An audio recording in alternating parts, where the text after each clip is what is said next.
So reviewing gaming mice isn't new to the TechNuovo channel, and I've looked at a decent amount over the past couple of years, and I've still got a small pile sitting here to get to, just off camera. But every time I finish reviewing a mouse, it goes back into the box and I end up going back to my Logitech G502X because for me, that mouse is the GOAT. It's so comfortable to use, and as I'm not going to get any better at games at this point in my life, I value comfort really over anything else. But now that Logitech have just released their X2 Superstrike to the public and I got my hands on one, is it time for the G502X to be retired to the drawer?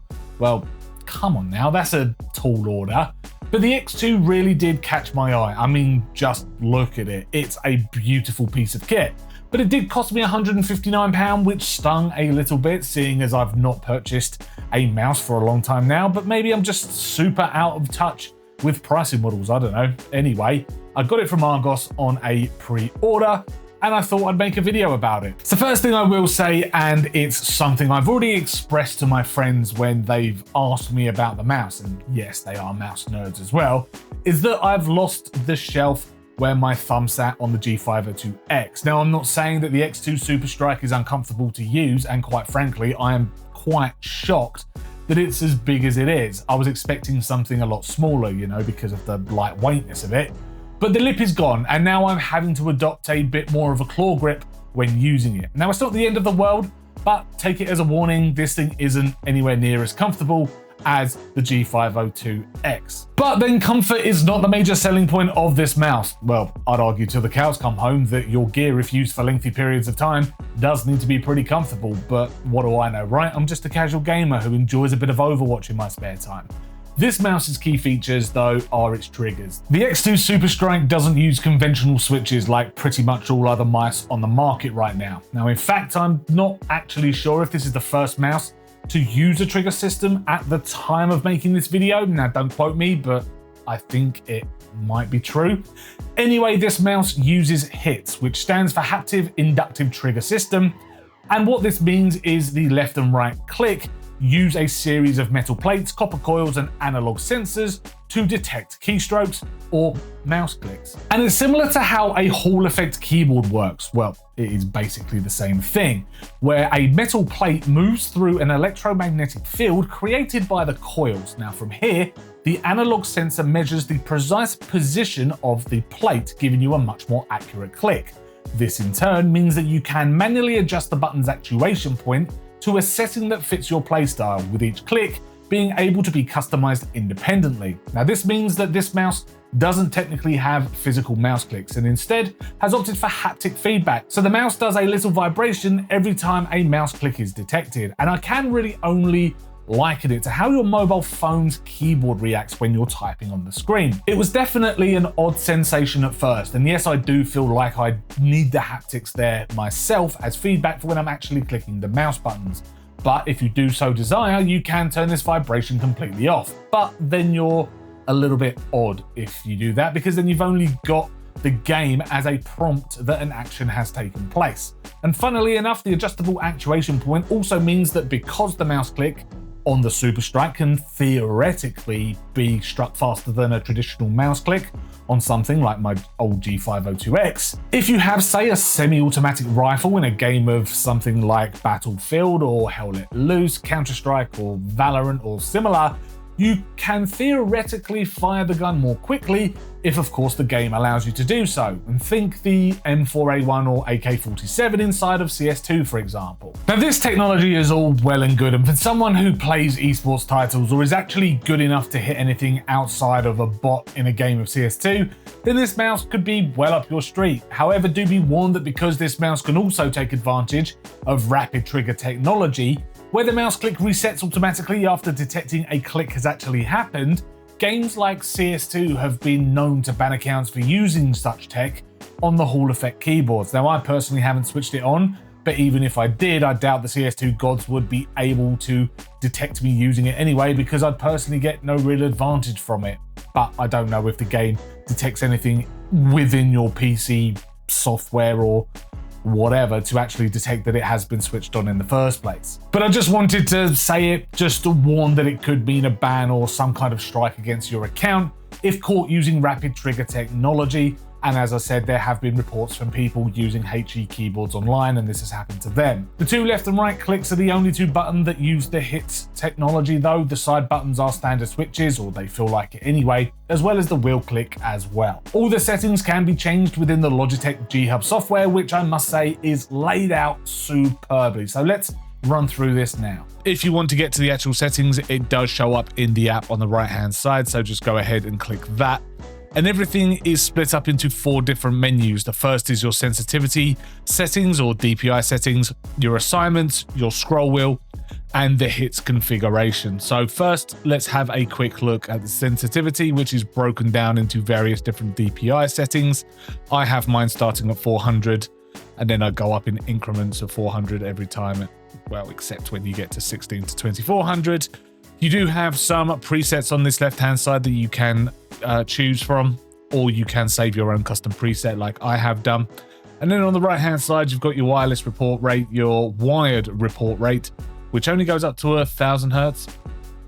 And then your hero sensor calibration, which you can run if you want to. And then you've got advanced settings as well, which gives you x-axis and y-axis sensitivities, and then lift-off distances if you want that as well. I don't have that on there, so I just stick to the standard settings. The other interesting thing here as well is if you look at the top here, you have got share preset, which you can share with the world and upload it to Logitech or the G Hub software. You have also got the browse community for preset options that you can choose from, and at the top you've got a few different tags: CS2, Valorant, CSGO, Superstrike, and then a few presets that you can download and use, or you have got a search function there as well that you can also interact with to download community preset options if that's your thing. Diving into assignments, very much what you would expect here. You've got your command keys, actions, macros, and system, and you can change your primary click, your secondary click, the middle click, and then forward and backwards as well. You have also got your G shift option here as well to turn your mouse functions into secondary clicks. So you can have the primary click, you can have 2 actions on there if you use the G shift feature. On your scroll wheel, you've got B-hop mode, which helps prevent unintended jumping if the scroll wheel is accidentally bumped. When enabled, the mouse will ignore the first scroll event unless a second scroll event occurs within the time window defined on the slider. I haven't got this switched on at all because I don't think I've really ever accidentally bumped the scroll wheel. Now, the main feature of the Pro X2 Superstrike is the hits configuration, which is why everyone is going to be purchasing this mouse. And this is where you set your actuation point from 1 up to 10. And as you can see on the graphic on the right hand side, that line across the mouse clicks correlate to where the actuation point is, whether you want it by super short click right up the very top, or you wanted a really long click so it actuates right at the very bottom. You can decide on that. I have found a comfortable click at 2. Short click just feels as if even the slightest tap will set off a click. So change that to 2. And I do that for both my left and right clicks on there, but you can just select your left mouse button or your right mouse button, depending on, again, the game you're playing and how you want to fit this to your playstyle. So as mentioned before with click haptics, that's the vibration that happens every time it detects that a mouse click has taken place. You can set how much vibration you want to have on there. You can switch it off altogether, which I think is very, very strange because a click is happening, but there is no click or audible sound. So I do like to have that on 2, just to give me a little bit of a vibration, but you can turn that up to 5 and it is, yeah, it does feel almost unrealistic. So 2 feels just, gives you a little prompt that an actuation has actually taken place. So again, you can do that on both left and right clicks, or you can just have your left mouse on nothing and then your right mouse button on strong, which is, yeah, it's bizarre. I don't like it. So both left and right clicks I put on too. The final thing is the rapid trigger function, of which you can put that again on the left mouse button or the right mouse button, enable that, and then you've got rapid trigger settings on there, which will benefit you greatly in something like CS2, for example. I don't use rapid trigger technology on my in my games. I don't need them. I don't play the game, any type of games that take advantage or would take advantage of that. The closest is probably Overwatch, but again, I've got no problem getting kills and playing Overwatch, even using this mouse. So I do tend to leave my rapid trigger off. So you can also import somebody else's hit code if you wanted to, use someone else's settings, or you can share your own hits code with other people, which will then, once you imported it into the G Hub software, you can then save your very own profile for different tasks that you're doing, whether it's gaming or photo editing or video editing, that kind of thing. And finally, diving into your device settings, you can see the device name, the firmware options. I have got the most up-to-date firmware, your battery levels on there, and power consumption as well. You've got your sensor calibration settings, and then Meet Pro Z2 Superstrike, which just runs you through what everything is and just gives you basically an initial startup screen. Gaming surface mode, where the sensor parameters are optimized for gaming specific surfaces. This may result in suboptimal tracking on other surfaces. You can change that to auto, where the sensor will automatically detect the type of surface and apply appropriate tracking parameters, or you can switch this off. I mean, I have had it on. Whether auto has made a difference, I've not really noticed. I'm using a wooden desk, and I've not got a mouse pad at this time, and I haven't really noticed a difference at all between having it either on auto or off. And then you have got device profiles as well, which you can save to the mouse itself. So if you do take this specific mouse and use it somewhere else on another PC or on another G Hub piece of software, then your profiles will carry across as well, because it's got a bit of onboard memory. And that's it. That is the G Hub software. It's very nicely laid out, very easy to use, and all around a pleasant experience. The X2 Superstrike sits with a height of 125 millimeters, with a width of 63.5 millimeters and a depth of 40 millimeters. It weighs around 61 grams according to the Logitech website, which is accurate when I have weighed it myself.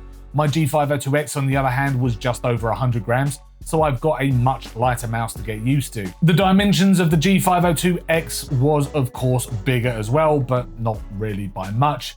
There is still a decent hump at the back that can rest within the palm of my hand, and the overall color scheme, well, the X2 Superstrike reigns supreme here. It looks wonderful. I think it's probably one of the nicest gaming mice I've seen and used in my time covering mice on the channel at this point. It just looks so clean with the contrasting click buttons and the Logi logo on the back. Never mind the X2 and Superstrike branding down each side. There's no RGB here, which I absolutely love as well. There is a small status light in the middle so you know which DPI preset you've selected, but when you are using the mouse, your hand's going to get in the way of that anyway. But that's about it when it comes to color. I'm unsure of what it's made of, but it's got to be some kind of lightweight plastic. It's soft to the touch though, which is great for the palm. But even though I have only started using it, there are already blemishes on the left and right click buttons.